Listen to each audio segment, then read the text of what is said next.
jailer has the key. Kill him, and you'll be free.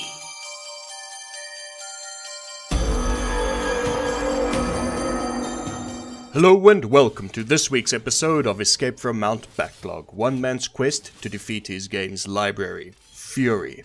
I really enjoyed my time with FURI. It's a fast-paced boss rush action game. It's hard, but fair, and bleeds style. And by the time the credits rolled, I was thinking to myself, man, this really feels like a Japanese action game. And then I saw the special thanks section, and it made sense. It felt like a Japanese action game, because it was inspired by the creators of some of the most prolific games in the genre. I also realized that I didn't even need to Google the names. I recognized all of them except for the last one, but I'll hand in my nerd card at the end. Shinji Mikami, who you may recognize as the man behind Resident Evil. He also directed Dino Crisis and later Vanquish. Hideki Kamiya, who directed Devil May Cry, Beautiful Joe, Okami, and Bayonetta.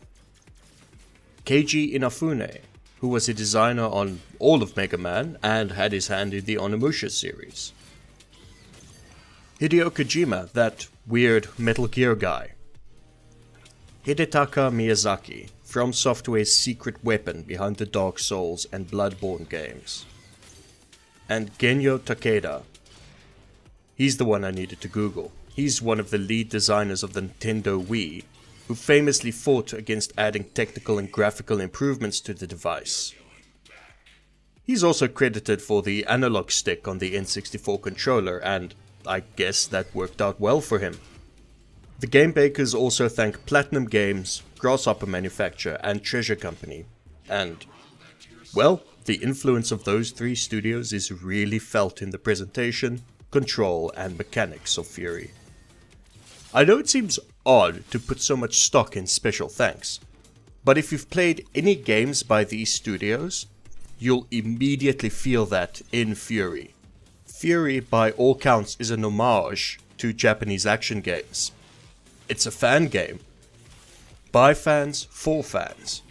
But unlike most fan games, which, let's face it, aren't always legal or of the highest quality, every aspect of FURI is polished to a mirror sheen. Like I said at the top, FURI is a boss rush game, meaning that the only interaction is with bosses, with the story being pushed forward by these absolutely gorgeous cutscenes. I mean, look at the design of this. It's like the environmental designers had free rein to just design whatever psychedelic landscape they could come up with. Every scene is a unique expression which is perfectly matched with a piece of music. We'll get to the music later. In FURI, you play as the Stranger, or the Rider as he's later called, trapped in, well, the most elaborate prison ever designed. Tortured for like at least a week, you have to escape. A character called The Voice guiding you through 10 separate floating islands, each with a boss you have to defeat to progress. And the bosses, in the vein of Dark Souls, are pretty hard until you nail their attack patterns. Each boss has a number of phases, split between long-range bullet hell projectile avoidance and close-quarter duels. This shift keeps every fight fresh, and with each boss character having a completely unique design, courtesy of Afro Samurai creator Takashi Okazaki, each one is a joy to face off. And according to an interview with Emmerich Thoa, responsible for production and creative direction, Takashi Okazaki designed all the characters based on gameplay briefs we made. But most of the time we changed the gameplay because his designs were too cool. When we saw the design, we always had new ideas for gameplay that changed the game a lot in a better way. We also spent time with him in France or Japan to get the vision right for the game. The result is a cyber fantasy style he came up with and that we love. It's amazing to me that the game bakers were so behind their design that they would make gameplay to fit the character looks. It shows incredible purity of vision and a commitment to style over substance that is so rare in gaming these days. Just another nod to Japanese action games, which are often characterized as having style over substance. Now, style over substance usually carries a negative stigma. It's what, in the Western game dev perspective, leads to games with half-baked mechanics that look amazing. Like, basically anything by the Chinese room. Boring walking sims with tons of style but no mechanical satisfaction. In the Japanese tradition, however, it leads to games like, well,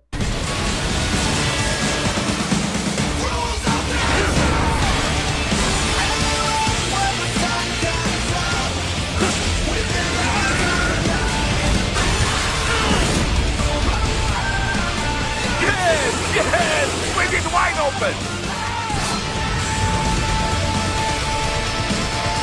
stylish, over-the-top hack and slashers that assault your senses. In FURI's case, they focused on the core mechanics to such an extent that they were afforded the opportunity to make it as stylish as they possibly could. And my god did they succeed. It's, for my money, the best looking game of 2016, and I'm really pissed that I only got around to it now. But hey, it just released on the Nintendo Switch, so you'd be crazy to not get it on that system. If you happen to own a Switch, that is. The cyber fantasy setting, as described, could only really have worked with one style of music. And this is where we loop it back into the month Synthwave. With its atmospheric synths, punchy beats, it suits the look and combat perfectly. From Carpenter Brute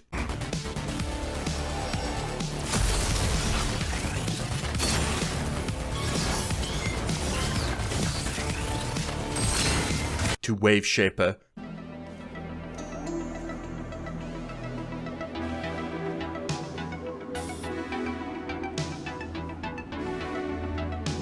to Night.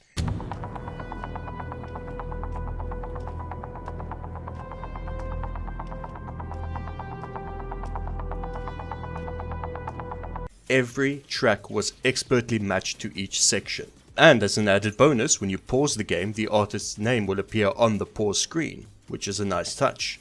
The story itself is a little strange in how it's communicated. Between each fight, the voice will give you a reason to face the next boss. But the overarching point of why you have to escape, besides, not wanting to be imprisoned, is only explained post-credits. Minor spoiler, after the credits roll there is more game, with easily the hardest boss fight. Strange as this storytelling is, I kind of enjoyed the reveal at the end. And without spoiling it again, it changes your view of the events that preceded the credits. It basically recontextualizes the whole game. It's pretty damn good. Final thoughts then. FURI is a phenomenally stylish action game, and if you had any interest in the genre, you owe it to yourself to play it. It controls beautifully, performance is rock solid, and it provides a challenge worthy of conquering. And that'll just about wrap up this episode of Escape from Mount Backlog. Have you played FURI? Do you plan to? Have I convinced you to give it a whirl?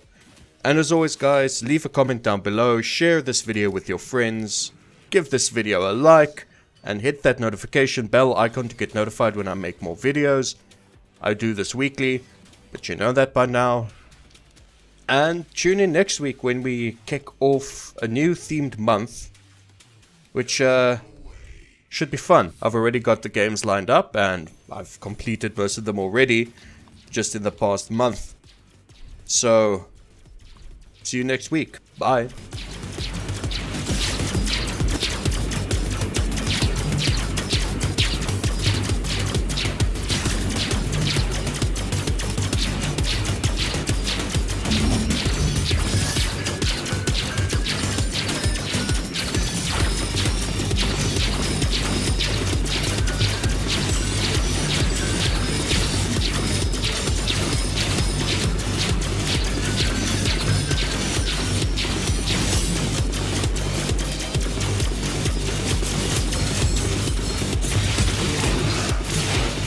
Kill you.